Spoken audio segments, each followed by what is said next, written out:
j'ai tendance à suranalyser les relations autour de moi. Que ce soit la famille, les amis, les trucs que je vois sur TikTok, sur Instagram, j'analyse beaucoup les relations et surtout les fins de relations.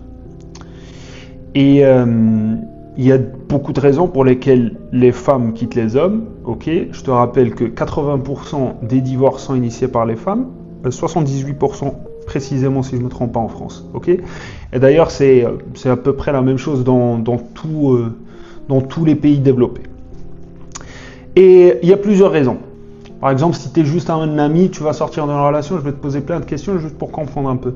Et à chaque fois, il y a une raison qui revient, un pattern, une dynamique qui revient tout le temps et que je remarque dans les relations modernes et que, je dirais, la majorité des hommes font avec les femmes, c'est ils ont peur de dire non à une femme. Ils ne disent pas non à une femme, dans la relation spécifiquement.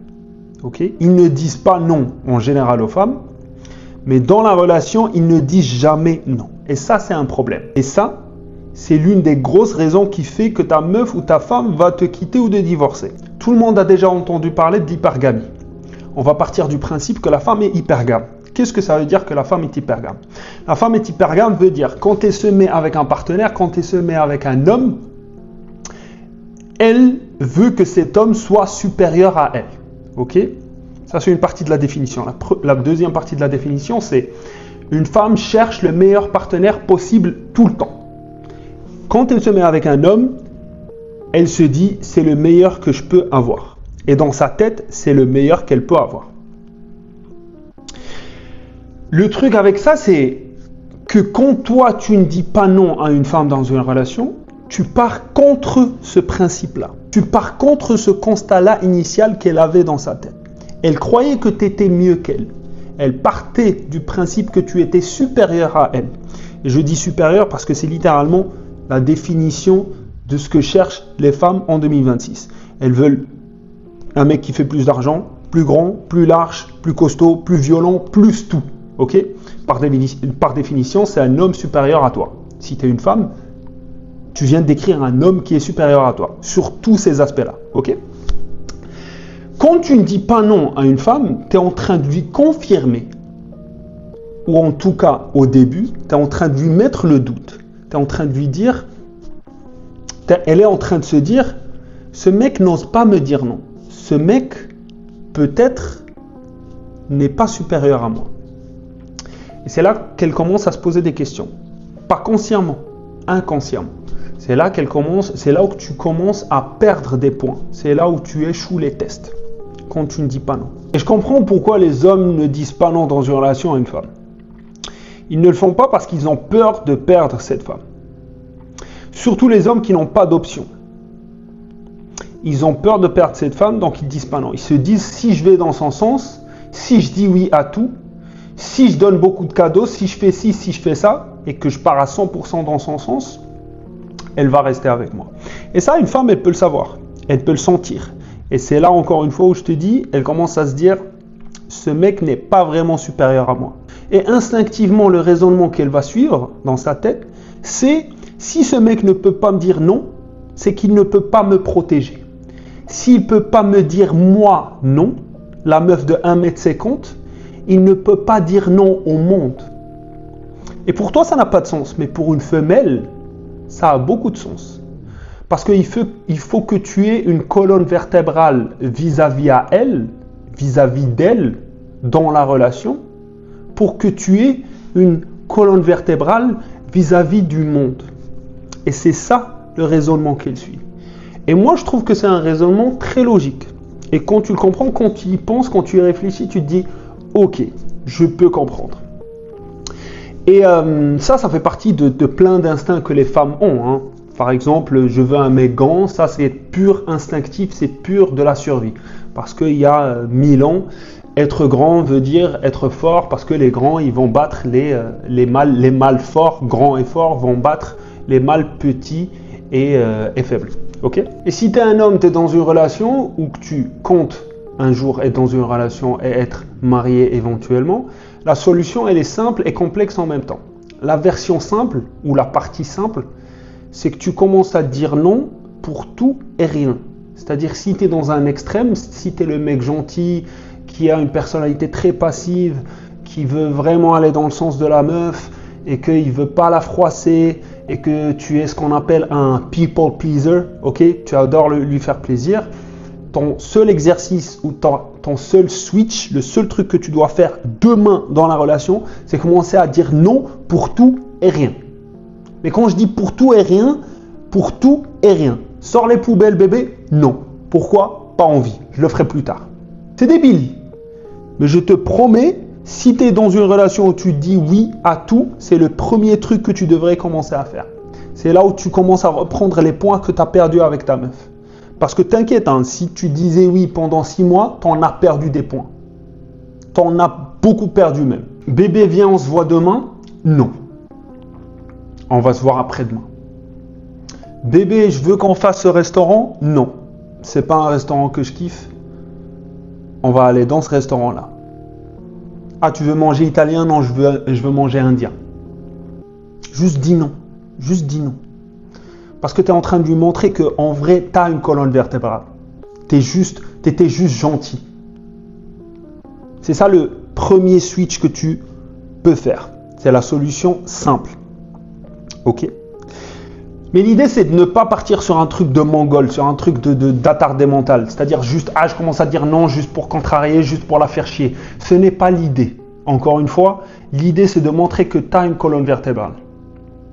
Tu as un truc qui pourra la protéger. Tu lui dis non pour la protéger. Ok? Ou parce que c'est pour le bien de la relation. Si une meuf, elle vient et te dit, si ta meuf, elle vient et te dit, bébé, je veux aller en boîte demain, non. Bien sûr que non. D'ailleurs, ça, c'est un test que toutes les meufs font. Et d'ailleurs, toutes les meufs, elles disent, ouais, un mec qui ne me laisse pas partir en boîte, gros red flag et tout, c'est du bullshit. Hein. C'est du gros bullshit. C'est pas un red flag, c'est un test qu'elle te fait. Et c'est un test que toutes les meufs font dans leur relation. Ouais, bébé, je veux aller en boîte. Tu la laisses partir en boîte? C'est un mec faible. En tout cas, inconsciemment, c'est ce qu'elle pense. Donc ça c'est un test typique. La meuf, elle vient, elle te dit demain je veux aller en boîte. Non, tu vas pas partir en boîte. Pourquoi? Non, ça n'a pas besoin d'explication. J'ai dit non. J'ai dit non. Littéralement, c'est ce que je fais, frère. Littéralement, j'ai pas besoin d'expliquer. J'ai dit non, tu exécutes. Je sais, ça fait partie de ma personnalité. Je ne m'attends pas à ce que tout le monde fasse les choses comme moi en mode dictateur. C'est mon style, c'est ma DA. Je fais les choses comme ça. Moi, je te donne juste l'idée. Mais si tu veux partir dans cet extrême, vas-y, be my guest. Et t'inquiète, si c'est en cohérence avec ta personnalité, ça va marcher. Surtout si la meuf est vraiment attirée par toi. Vraiment, si la meuf, elle te kiffe, elle va suivre le programme. J'ai dit non. J'ai pas besoin d'expliquer. Reste chez toi. Point. Il y a aussi des façons plus subtiles et plus artistiques, ok, et plus sexy de dire non. Par exemple, tu es censé voir ta meuf ou ta femme ce jour-là, ok, un lundi. Vous êtes censé partir au resto. Elle te dit, ouais bébé, je vais porter du noir aujourd'hui. Non bébé, je veux que tu portes du rouge. Ah non, je pensais porter du noir. Non, porte du rouge, ça me ferait plaisir. Ok? Et elle va kiffer ça. Elle va vraiment kiffer ça. C'est le côté leadership qui rejoint cette idée de dire non. Ok? Tu sais, quand les meufs elles disent ouais, je cherche un mec qui fait preuve de leadership, je cherche un leader. C'est ça ce qu'elle veut dire. Tu es en train de dire non, mais gentiment. Elle veut porter du noir, tu as dit non, porte du rouge. C'est très subtil, c'est très subtil. Et c'est ça qui fait la beauté au fait d'une relation homme-femme. C'est ça qui fait la beauté de la relation ou de la dynamique homme-femme. C'est ce leadership-là. Et dans ce leadership, tu es censé dire non. Un leader, il ne dit pas oui tout le temps. Quand quelque chose ne sert pas le programme, ne sert pas la relation, il doit dire non. Donc, elle s'attend à ce que tu dises non. Et après, tu as la partie un peu plus complexe dans la solution. Et c'est là où ça devient tricky parce que ce n'est pas un truc que tu vas faire demain juste comme ça dans ta relation et ça va marcher. Ça vient avec la durée. Et le truc, c'est que tu dois développer un mindset d'abondance. Un mindset d'abondance veut dire je peux avoir une autre femme si cette femme me quitte. Si je ne vais pas dans son sens, si je lui dis non, et elle part, je peux avoir une autre femme. Et en te mettant dans ce mindset d'abondance, tu commences à dire non beaucoup plus. Beaucoup plus. Parce que tu t'en fous en fait. Tu n'es pas attaché au résultat. Et le résultat, c'est de garder cette meuf. Ok? Et ça, c'est plus facilement dit que fait. Je ne sais pas si l'expression le permet, mais tu as compris. C'est facile à dire, mais c'est très difficile à incorporer ou à faire. D'avoir un mindset d'abondance. Se dire, elle peut me quitter elle demain, je la remplace direct. Ce n'est pas facile parce que ça nécessite de hausser sa confiance en soi, d'améliorer son style, d'améliorer son corps, d'acquérir des compétences, d'avoir des résultats sur ces compétences-là, ce qui va faire hausser ta confiance. En fait, c'est plein de jauges, disons. Imagine un jeu avec un caractère ou avec un personnage, et il a plein de jauges, ok? Et tu dois booster toutes les jauges pour que ce mindset d'abondance apparaisse. Et comme je t'ai dit, quand ce mindset d'abondance vient, le non, il vient facilement avec. Parce que tu t'en fous si elle part ou elle reste. Tu t'en fous si elle se casse demain. Tu t'en fous si une décision que tu as prise et que tu l'as partagée avec elle, et elle te challenge dessus et elle te dit non, je ne vais pas le faire, tu t'en fous si toi, tu te casses la relation. Ok? Tu commences à te dire, je vais lui dire non. Et si elle me contrarie, she's gone. Et tu le penses vraiment. Parce que tu sais que tu peux la remplacer demain. Et c'est ça le mindset d'abondance. Mais ça, comme je t'ai dit, ça vient sur la durée.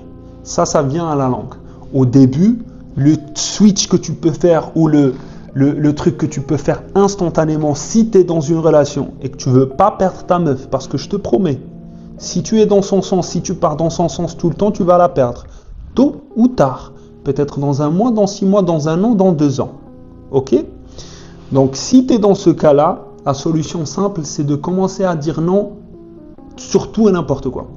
Mais quand je te dis tout et n'importe quoi, tout et n'importe quoi. Moi, ça me va. Hein. Moi, ça me va parce que moi, je suis chiant. Je suis vraiment chiant. Et sur certains aspects, je peux être très immature. Très immature. Dans la relation. Mais immature, pas dans le sens populaire. Mais dans le sens où je vais te faire chier sur des trucs juste parce que j'ai dit non. J'ai dit non, tu vas le faire. Peut-être ça va la saouler au début. Mais le lendemain, elle est contente. Il se dit, c'est ce connard, il a la tête dure et il a fini par gagner. Et elle adore quand je gagne. Une meuf adore perdre contre toi quand elle est en relation avec toi. Elle adore perdre contre toi. Parce que ça confirme encore une fois que tu es supérieur à elle. Think, Maji. Think. Moi, tu planifies un voyage, tu ne m'en parles pas. Tu ne me parles pas. Tu as beau avoir mis 2000 balles dans le voyage. Si tu ne l'as pas passé par moi, par mon approbation, je te dis non direct. Tu peux chialer tous les larmes de ton corps. Ah non, mais j'ai payé, mais non, j'ai dit non. Tu m'en as pas parlé. De toute façon, tu ne voyages pas sans moi. Qu'est-ce que tu racontes? Ça, je t'ai donné juste un exemple. Mais j'ai pas ce problème-là parce que moi, elle ne voyage pas sans moi. Je ne sais pas pour toi. C'est ta life. Si ta meuf ou ta femme voyage sans toi, do you, Maji? Do you? Ma femme ou mes femmes, elles ne voyagent pas sans moi. Are you out of your goddamn mind?